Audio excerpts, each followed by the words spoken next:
لله نحمده ونستعينه ونستغفره ونؤمن به ونتوكل عليه ونعوذ بالله من شرور أنفسنا ومن سيئات أعمالنا من يهده الله فلا مضل له ومن يضلل فلا هادي له ونشهد أن لا إله إلا الله وحده لا شريك له ونشهد أن سيدنا ونبينا ومولانا محمدا عبده ورسوله وبعد فأعوذ بالله من الشيطان الرجيم بسم الله الرحمن الرحيم اليوم أكملت لكم دينكم وأتممت عليكم نعمتي ورضيت لكم الإسلام دينا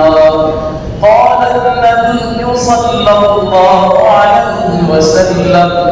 من أحدث في أمرنا هذا فهو رد أو كما قال عليه الصلاة والسلام.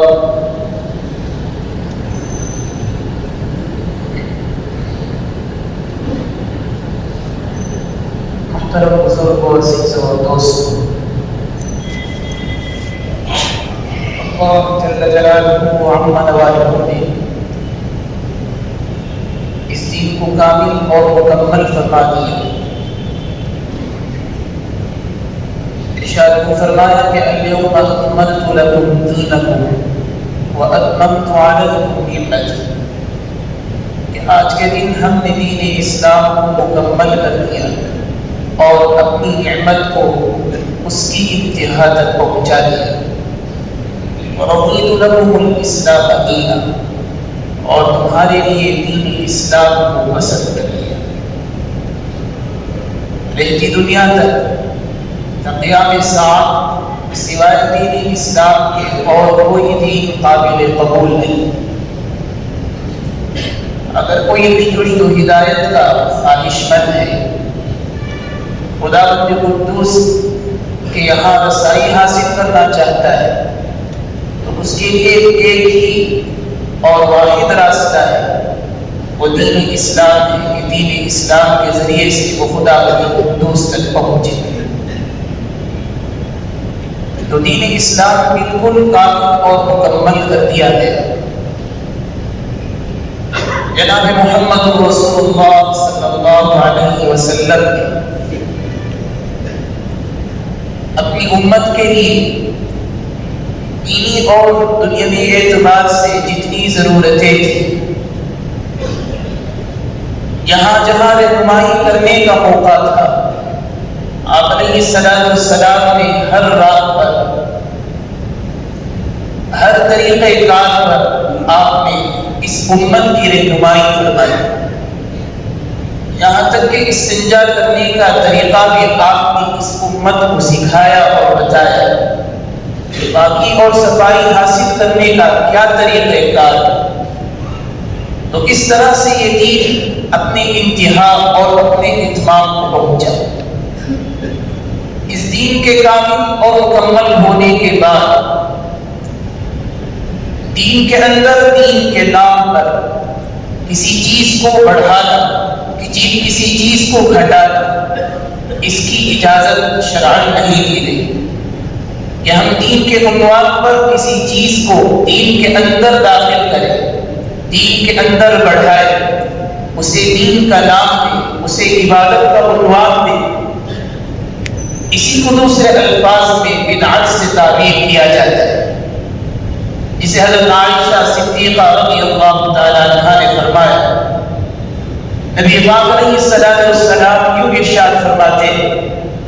کہ من احدث فی امرنا ھذا، کہ جو ہمارے اس امر کے اندر، ہمارے اس دین کے اندر کسی چیز، نئی چیز کو ابتداء کرے، نئی چیز کو ایجاد کرے، فہو رد، تو وہ دین کا حصہ کبھی نہیں بن سکتا، وہ چیز مردود کہلائے، اس کا دین سے کوئی لینا دینا نہیں ہو۔ ایک موقع پر اللہ کے رسول علیہ السلام نے فرمایا فَإِنَّ أَصْدَقَ الْحَدِيثِ كِتَابُ اللَّهِ وَخَيْرَ الْهَدِيِ هَدْيُ مُحَمَّدٍ صلی اللہ علیہ وسلم، جسے ہم عام طور پر خطبات میں سنتے ہیں کہ سب سے سچا کلام جس کے اندر کسی طرح کی کوئی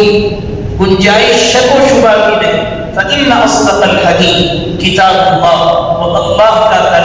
کلام الہی جو بالکل سچا ہے۔ اور آگے فرمایا وَخَيْرَ الْهَدِيِ هَدْيُ مُحَمَّدٍ صلی اللہ علیہ وسلم، اور راستوں میں سب سے بہترین راستہ، تہذیب و تمدن میں سب سے بہترین تہذیب و تمدن، زندگی کے اندر گزارنے کا طریقہ کار سب سے بہترین ساری چیزوں کے اندر، رہن سہن میں ہو، پہننے اوڑھنے میں ہو، کھانے پینے میں ہو، ملنے جلنے میں ہو، چاہے اس کا تعلق ازدواجی زندگی سے ہو، چاہے اس کا تعلق معاملات سے ہو، اخلاق سے ہو، اڑوس پڑوس سے ہو، اپنے اعزاء اقارب کے حقوق کے ادا کرنے سے متعلق چیزیں ہو، سب سے بہترین طریقہ کار، سب سے بہترین راستہ حدی محمد صلی اللہ علیہ وسلم، و جناب محمد رسول اللہ صلی اللہ علیہ وسلم کا راستہ اور آپ کا طریقہ کار۔ پھر آگے آپ نے فرمایا وَشَرَّ الْأُمُورِ مُحْدَثَاتُهَا، سب سے بدترین چیز، سب سے شر الامور فرمایا آپ نے کہ سب سے بدترین چیز محدثاتها، وہ چیزیں ہیں جو دین کے اندر اپنی منمانی اور من گھڑت پیدا کر دی جائے، دین کے اندر اضافہ کر دی جائے، جن کا دین سے کوئی تعلق نہ ہو۔ وَكُلُّ مُحْدَثَةٍ بِدْعَةٍ وَكُلُّ بِدْعَةٍ ضَلَالَةٍ، اور ہر نئی پیدا کی ہوئی چیز بدعت ہے، جس کا دین سے کوئی واسطہ نہیں، اور ہر بدعت گمراہی، انسان کو گمراہی اور ضلالت کے دلدل میں لے جا کر ڈھکیلتی۔ تو دین کے اندر کسی نئی چیز کو دین کے عنوان پر پیدا کرنا، اپنے دور سے ایجاد کرنا بدعت کہلاتا ہے۔ یہاں کچھ اپنے ذہنوں میں جو اشکال ہوتا ہے، نئی چیزیں تو بہت ساری ہیں، اس زمانے میں 1400 سال پہلے پنکھے تو تھے نہیں، بجلی تو تھی نہیں، جب یہ بھی بدعت تھی۔ اسی وجہ سے میں نے وضاحت کی کہ دین کے اندر دین سمجھ کر، عبادت سمجھ کر کسی چیز کا اضافہ کرنا، اپنے دور سے دین کے اندر اسے داخل کر دینا بدعت کہلاتا ہے۔ جیسے چونکہ رجب المرجب کا موقع ہے، رجب کی کونے کی فاتحہ ہوتی ہے، کھیر پوری کی فاتحہ ہمارے ہاں عام طور پر ہمارے دیار اور علاقے میں ہوتی ہے، جسے ہم بڑی اہمیت کے ساتھ اس فاتحہ کو مناتے ہیں، کھیر پوریاں پکائی جاتی ہیں، اپنے منہ کے مزے ہم لیتے ہیں اور اسے ایک دین کا عنوان دیتے ہیں۔ تو دین کے اندر کوئی بھی ایسی چیز جسے دین سمجھ کر، عبادت سمجھ کر داخل کر لیا گیا تو اسے بدعت کہا جائے۔ اور نبی پاک علیہ السلام نے جیسے فرمایا وَشَرَّ الْأُمُورِ، کہ یہ کاموں میں، امور میں سب سے بدترین چیز، اس لیے کہ اس چیز کو یہ عبادت سمجھ رہا ہے، یوں سمجھ رہا ہے کہ مجھے اس پر اجر و ثواب ملے گا۔ اس کے بالمقابل ایک گنہگار شرابی کا باقی ہے، اسے آپ جا کر پوچھیں تو شراب پی رہا ہے، کیا یہ صحیح ہے؟ وہ کہے گا کہ صحت بھی خراب ہوگی، دین بھی میرا خراب ہو رہا ہے۔ اسے وہ اجر اور ثواب کا ذریعہ نہیں سمجھتا، اسے وہ گناہی سمجھتا ہے، نافرمانی اور برائی سمجھتا ہے۔ جب اس کے ذہن کے اندر ہو کہ میں جھوٹ بول رہا تو برائی کر رہا، میں بدکاری کروں تو گناہ کر رہا، میں شراب پیوں تو برائی کر رہا، تو وہ ان چیزوں کو برائی، گناہ اور معصیت سمجھتا ہے۔ تو ممکن ہے کہ کسی نہ کسی دن اسے توبہ میسر آ جائے، توبہ کی توفیق مل جائے، وہ بارگاہ الہی میں استغفار اور توبہ چلا کر لے اور اپنے گناہوں کی ساری معافی تلافی کرے۔ لیکن بدعتی جس گناہ کے اندر مبتلا ہے، جس معصیت کے اندر مبتلا ہے، وہ اسے گناہ نہیں سمجھتا تو توبہ کی توفیق ہوگی کہاں سے؟ وہ ان چیزوں کو عبادت سمجھتا ہے کہ میں جو بھی کر رہا ہوں، چاہے وہ 30واں ہو، 10واں ہو، 40واں ہو، الگ الگ عناوین پر جتنی بھی بدعات ہمارے خیال میں پھیلی ہوئی،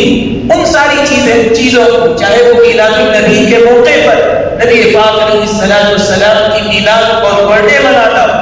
یا باقی کر یا 11ویں کرنا ہو، حضرت شیخ عبد القادر جیلانی رحمۃ اللہ علیہ کے نام پر فاتحہ کر رہا، یا عرس منا رہا، چادریں چڑھا رہا،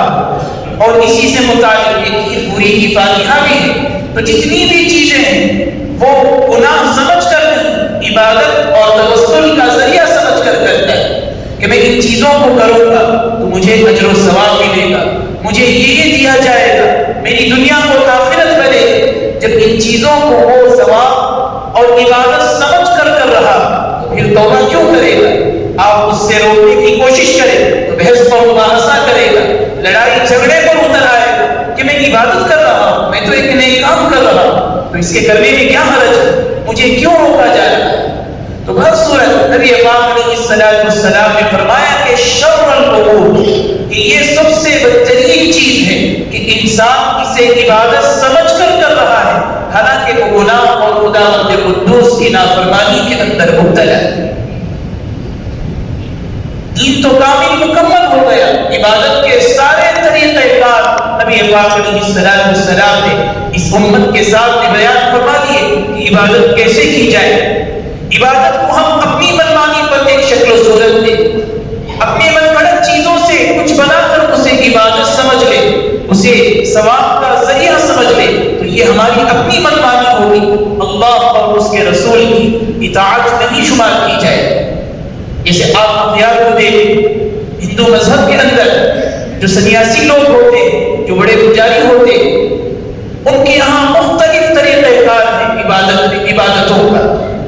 مختلف انداز، کوئی اپنا ہاتھ کھینچ کر کھڑا ہوا ہے، کوئی اپنے ایک پیر پر کھڑا ہوا ہے، کوئی الگ الگ انداز جو انسان کی نارمل زندگی اور نارمل حالات ہوتے اس سے ہٹ کر کسی اور چیز کو اختیار کر لیا، اور آپ ان سے جا کر پوچھیں، وہ کہے گا کہ میں اپنے پروردگار کی عبادت کر رہا ہوں، اسے خوش کرنے کی کوشش کر رہا ہوں، اس کا تقرب حاصل کرنے کی کوشش کر رہا ہوں۔ تو دیکھا جائے تو اس کی نیت تو اپنی جگہ صحیح ہے کہ وہ خدا قدوس کی عبادت کرنے کی کوشش کر رہا ہے، لیکن آپ کی دل پر ہاتھ رکھ کر بتائیں کہ آپ اسے عبادت کہیں کہ آپ کیوں کہیں گے کہ اس کے ذریعے سے اس سے اجر و ثواب ملے گا، اس کی آخرت بنے گی؟ کوئی نہیں کہے گا کہ اس کی آخرت بنے گی، اسے اجر و ثواب ملے گا، اس لیے کہ اس نے جو طریقہ کار اختیار کیا ہے وہ اللہ اور اس کے رسول کے راستے اور طریقہ کار سے ہٹ کر، آپ کے فرمودات اور ارشادات سے ہٹ کر، اپنی منمانی پر جیسے اس کا دل کہا، جیسے اس کا من کہا، اس نے ہاتھ اونچا کر دیا، اس نے ایک پیر اٹھا لیا، ایک ٹانگ کی موٹی جیسے زمین پر کھڑا ہو گیا، تو اس پر چاہے وہ اپنے آپ کے بارے میں کہہ رہا ہو کہ میں عبادت میں مشغول ہوں، میں اپنے پروردگار کو خوش کرنے کی کوشش کر رہا ہوں، لیکن اسے عبادت قرار نہیں دیا جا سکتا کہ اللہ اور اس کے رسول کے طریقے سے ہٹ کر۔ تو بالکل اسی طریقے سے جو بھی چیزیں دین کے اندر دین سمجھ کر ہم اضافہ کر لیں، ہم اپنے طور سے داخل کر لیں، جن سے دین کا کوئی تعلق نہ اللہ کا حکم ہو، نہ نبی پاک علیہ السلام کے فرمودات اور ارشادات سے ثابت ہو، نہ صحابہ کرام رضوان اللہ تعالی عنہم اجمعین سے اس کی کوئی دلیل ملتی ہو، تو پھر یہ ساری چیزیں دین کے اندر اضافی سمجھی جائے گی، اپنی منمانی اور اپنے من گھڑت سے سمجھا جائے گا، اور اسے بدعت سے تعبیر کیا جائے گا۔ تو ایک تو اس کے سلسلے میں اس کی وعید آپ نے فرمائی وَشَرَّ الْأُمُورِ مُحْدَثَاتُهَا، یہ سب سے بہترین چیزیں کہ عبادت سمجھ کر رہا ہے اور توبہ کی توفیق اسے نہیں ملے گی۔ اور ایک حدیث میں نبی پاک علیہ السلام کی ارشاد فرماتے ہیں کہ جب قیامت قائم ہو، میں حوض کوثر پر رہوں گا اور انتظار کرتا رہوں گا کہ لوگ میری امت آئے، میرے ماننے والے آئے، میرے پیروکار آئے میرے پاس، اور کوثر پر آب کوثر کو پلاؤ۔ تو نبی پاک علیہ السلام کے سامنے ایک بڑی جماعت آئے، نبی پاک علیہ السلام بڑے خوش ہوں گے کہ چلو میری امت کے اتنے سارے افراد آئے ہوئے ہیں، میں انہیں آب کوثر پلا دوں۔ اتنے میں فرشتے درمیان میں حائل ہوں گے، فرشتے درمیان میں آ کر وہ کہیں گے کہ اللہ کے رسول ان کو دور کر دے، ان کو ہٹا دے، ان کو یہاں سے بھگا دے۔ نبی پاک علیہ السلام پوچھیں گے کہ بات کیا ہوئی، آخر کیا ماجرا اور مسئلہ ہے؟ نبی پاک علیہ السلام سے کہا جائے گا، فرشتے یوں کہیں گے کہ اللہ کے رسول یہ وہ لوگ ہیں، یہ وہ آپ کی امت کے وہ افراد ہیں جنہوں نے آپ کے دین کے اندر اپنی منمانی اور اپنے من گھڑت طور پر اضافہ کر دیا، دین کے اندر دین سے ہٹ کر، دین سمجھ کر چیزوں کو داخل کر دیا، دین کے اندر بڑھوتری کی، دین کے اندر بہت ساری چیزوں کو ملا دیا، غلط ملت کر دیا، جس کو ہماری زبان میں بدعتی کہا جاتا ہے۔ یہ وہ لوگ ہیں، یہ بدعتی ہیں، یہ دین کے اندر اضافہ کرنے والے ہیں۔ تو فرشتے جب یہ وضاحت کریں گے، روایتوں کے اندر ہے کہ وہ نبی جو اپنی پوری شفقت کا اظہار میدان محشر میں کرے گا، جو اپنی امت کی شفاعت کے لیے تڑپتا رہے گا، جو آب کوثر پلانے کے لیے انتظار میں رہے گا کہ میری امت آئے اور میں اسے آب کوثر پلاؤں، اپنے گلے سے لگاؤں، اپنا بناؤں، وہ نبی اس موقع پر یوں کہے گا کہ انہیں یہاں سے ہٹا دو، انہیں میرے نظروں سے دور کر دو، جنہوں نے میرے دین کے اندر اضافہ کیا، دین کے اندر دین سے زائد چیزوں کو داخل کیا، میں انہیں برداشت نہیں کر سکتا۔ اور وہ امتی، ان امتیوں کو، ان لوگوں کو، ان بدعتی لوگوں کو نبی پاک علیہ السلام اپنی نظروں سے دور کر دیں گے۔ اس سے بڑھ کر بدعت کے لیے اور کیا بعید ہو سکتی ہے کہ نبی پاک علیہ السلام ایسے لوگوں کو اپنی نظروں سے دور کرنے پر راضی ہو جائیں گے اور دور کرنے کا حکم دیں گے۔ تو اس سے بڑھ کر کیا بعید ہوگی؟ تو بزرگوں اور دوستوں، عرض کرنا یہ کہ دین نبی پاک علیہ السلام نے جو ہم تک پہنچایا ہے، صحابہ کرام اور علماء کرام کے واسطے سے، وہ دین کامل اور مکمل، اس دین کے اندر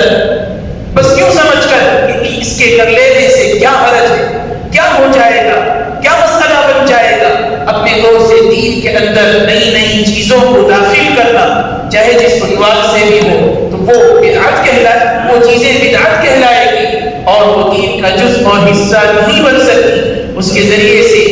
انسان اپنی آخرت بھی برباد کرے گا اور اپنی دنیا بھی اس کی برباد ہوگی۔ اللہ جل جلالہ و عمل والوں سے دعا ہے کہ اللہ تعالیٰ دین کے اندر ہمیں اپنی منمانی سے چیزیں داخل کرنے سے ہماری حفاظت فرمائے، بدعات اور شرک جیسی چیزوں سے اللہ ہمیں محفوظ رکھے۔ آمین۔ آخر دعوانا الحمدللہ رب العالمین۔